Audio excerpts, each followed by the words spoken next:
तुमच्या घरातही कुणी वारल्यावर देवपूजा करत नाहीत 13 दिवस. काय कारण असेल त्याला? चला जाणून घेऊया आज या व्हिडिओमध्ये. आणि शेवटी तुम्हाला बघायला मिळेल काय आहे नेमकं कारण, देवपूजा टाळण्याचं न करण्याचं आणि त्या रहस्यच. चला मग वेळ वाया न घालवता सुरुवात करूया. मृत्यू हा शब्द ऐकताच मनात एक अनामिक भीती, एक गूढ भावना निर्माण होते. जेव्हा घरात कोणी जवळचा माणूस आपल्याला सोडून जातं तेव्हा सगळं काही थांबतं. देवघर झाकलं जातं, पूजा थांबते, दिवा विझवला जातो. पण का? देव जो आपला आधार आहे तोच का मृत्यूच्या छायेत दूर जातो? हिंदू धर्मात मृत्यूनंतरच्या या प्रथेमागचं रहस्य काय आहे? चला आज आपण याचा शोध घेऊया.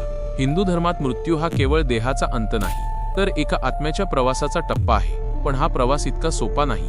या प्रवासात काही नियम, काही परंपरा आणि काही गूढ मान्यता येतात. आज आपण याच गूढतेचा पडदा उघडणार आहोत. हिंदू धर्मात मृत्यूला एका नव्या सुरुवातीचं प्रतीक मानलं जातं. माणूस मरतो तेव्हा त्याचा देह नष्ट होतो, पण आत्मा अमर असतो.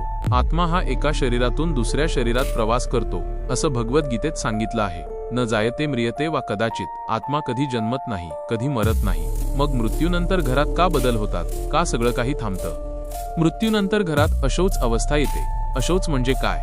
हा शब्द ऐकला की आपल्याला वाटतं काहीतरी अशुद्ध झालं. पण खरं तर अशौच हा केवळ शारीरिक अशुद्धतेचा प्रश्न नाही, तो आहे मानसिक, भावनिक आणि आध्यात्मिक अवस्थेचा. मृत्यू ही एक मोठी घटना आहे. ती कुटुंबावर खोलवर परिणाम करते. या काळात आपण शांत राहतो, स्वतःला सावरतो आणि मृत आत्म्याच्या शांतीसाठी प्रार्थना करतो. या काळात पूजा का थांबवली जाते? कारण पूजा ही सकारात्मक ऊर्जेची क्रिया आहे. पण मृत्यूच्या वेळी घरात नकारात्मक कंपनं निर्माण होतात असं मानलं जातं. ही नकारात्मक ऊर्जा पूजेच्या पवित्रतेला बाधा आणू शकते. म्हणूनच अशौचाच्या काळात पूजा, मंत्रोच्चार आणि घंटानाद टाळले जातात. हा काळ आहे आत्म्याच्या शांतीसाठी आणि कुटुंबाच्या मानसिक स्थैर्यासाठी. आता आपण येऊया त्या मुख्य प्रश्नाकडे, देवघर का बंद केलं जातं? हिंदू धर्मात देवघर हे घराचं पवित्र केंद्र आहे. तिथे आपण रोज पूजा करतो, प्रार्थना करतो आणि देवाशी संवाद साधतो. पण मृत्यूच्या वेळी हे सगळं का थांबतं? यामागे आहे एक शास्त्रीय आणि आध्यात्मिक कारण. हिंदू तत्वज्ञानात सत्व, रज, तम या तिन्ही गुणांचं वर्णन आहे. सत्व म्हणजे शुद्धता, रज म्हणजे क्रिया आणि तम म्हणजे अंधार किंवा निष्क्रियता. मृत्यूच्या वेळी तमोगुणाचं प्राबल्य वाढतं असं मानलं जातं. ही नकारात्मक ऊर्जा घरात पसरते आणि ती देवघरातल्या सकारात्मक ऊर्जेवर परिणाम करू शकते. म्हणूनच देवघर झाकून ठेवलं जातं, जेणेकरून त्या पवित्र जागेची शुद्धता अबाधित राहावी. काही ठिकाणी असंही मानलं जातं की मृत्यूच्या वेळी आत्मा घरातच काही काळ भटकतो. जर त्यावेळी पूजा केली, मंत्र उच्चारले तर आत्म्याला पुढे जाण्यास अडथळा येऊ शकतो. आत्म्याचा पुढचा प्रवास सुलभ व्हावा यासाठी पूजा थांबवली जाते. पण याचा अर्थ असा नाही की देव आपल्यापासून दूर जातो.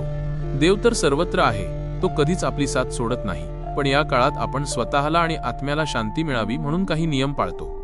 देवघर झाकणं हा एक प्रकारे आपल्या श्रद्धेचा आणि परंपरेचा भाग आहे. आता आपण बोलूया सूतक आणि अशौच बद्दल. हिंदू धर्मात मृत्यूनंतरचा काळ हा सूतक म्हणून ओळखला जातो. सूतकाचा काळ हा साधारणतः 10 ते 13 दिवसांचा असतो, ज्यामध्ये कुटुंब काही धार्मिक आणि सामाजिक कृत्यांपासून दूर राहतं. सूतक का पाळलं जातं? हा काळ आहे कुटुंबाला सावरण्यासाठी आणि मृत आत्म्याच्या शांतीसाठी.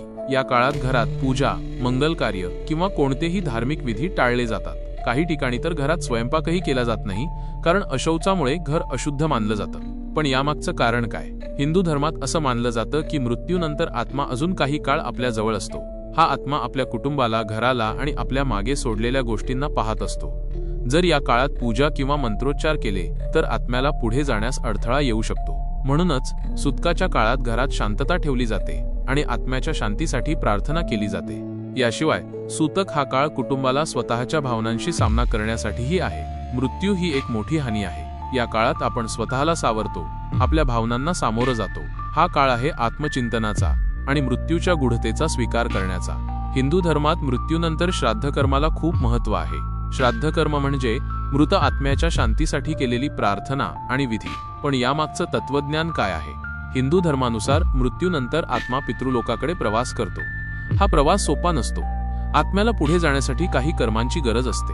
श्राद्ध कर्मात आपण आपल्या मृत नातेवाईकांसाठी अन्न, जल आणि प्रार्थना अर्पण करतो. असं मानलं जातं की यामुळे आत्म्याला शांती मिळते आणि त्याचा पुढचा मार्ग सुकर होतो.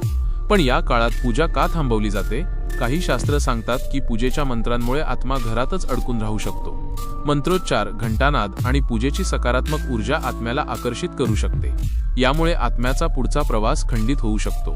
म्हणूनच सुतकाच्या काळात पूजा थांबवली जाते आणि श्राद्धकर्मावर लक्ष केंद्रित केलं जातं. श्राद्धकर्म हा केवळ आत्म्याच्या शांतीसाठीच नाही, तर कुटुंबाच्या मानसिक शांतीसाठीही आहे. हा एक मार्ग आहे ज्याद्वारे आपण आपल्या प्रियजनांना श्रद्धांजली अर्पण करतो आणि त्यांच्या स्मृतींना जपतो. सूतकाचा काळ संपल्यानंतर काय होतं? साधारणतः 10 ते 13 दिवसांनंतर सूतक संपतं. यानंतर घराचं पवित्रीकरण केलं जातं. पवित्रीकरण म्हणजे घराला पुन्हा शुद्ध करणं. या प्रक्रियेत घर स्वच्छ केलं जातं, गंगाजल शिंपडलं जातं आणि काही ठिकाणी हवनही केलं जातं. पवित्रीकरणानंतरच देवघर पुन्हा उघडलं जातं. देवघरात पुन्हा दिवा लावला जातो, पूजा सुरू होते आणि घरात सकारात्मक ऊर्जा परत येते. हा एक प्रकारे नव्या सुरुवातीचा क्षण असतो. कुटुंब पुन्हा आपल्या धार्मिक आणि आध्यात्मिक जीवनात परततं. पण याचा अर्थ असा नाही की देव कधी आपल्यापासून दूर गेला होता. देव तर नेहमीच आपल्यासोबत असतो, पण या काळात आपण स्वतःला आणि आत्म्याला प्राधान्य देतो. हा काळ आहे शांतीचा, चिंतनाचा आणि नव्या सुरुवातीचा. मृत्यू हा जीवनाचा अटळ भाग आहे, पण हिंदू धर्मात मृत्यूला एका नव्या प्रवासाची सुरुवात मानलं जातं. देवघर बंद करणं, पूजा थांबवणं हे सगळं आहे आत्म्याच्या शांतीसाठी आणि कुटुंबाच्या मानसिक स्थैर्यासाठी. देव कधीच आपल्यापासून दूर जात नाही. तो नेहमीच आपल्या हृदयात, आपल्या विश्वासात आणि आपल्या प्रार्थनेत असतो. मृत्यू हा शेवट नाही, तर एका नव्या अध्यायाची सुरुवात आहे आणि या प्रवासात देव आपल्याला कधीच एकटं सोडत नाही. आपणच काही काळ त्याच्यापासून दूर होतो, पण तो नेहमीच आपल्यासोबत असतो. तुम्हीही असा प्रसंग अनुभवला आहे का? किंवा मृत्यू आणि अशौच या संदर्भात तुमच्या मनात काही प्रश्न आहेत का? कृपया कमेंट करा, तुमचा अनुभव शेअर करा. हा व्हिडिओ तुम्हाला आवडला असेल तर लाईक करा आणि तुमच्या मित्रमैत्रिणींसोबत शेअर करा, जेणेकरून आपण आपल्या परंपरांचं आणि धर्माचं खरं रहस्य समजू शकू. पुन्हा भेटू एका नव्या गूढ विषयासह. तब्बल रहा, निरोगी रहा आणि विश्वास ठेवा. धन्यवाद.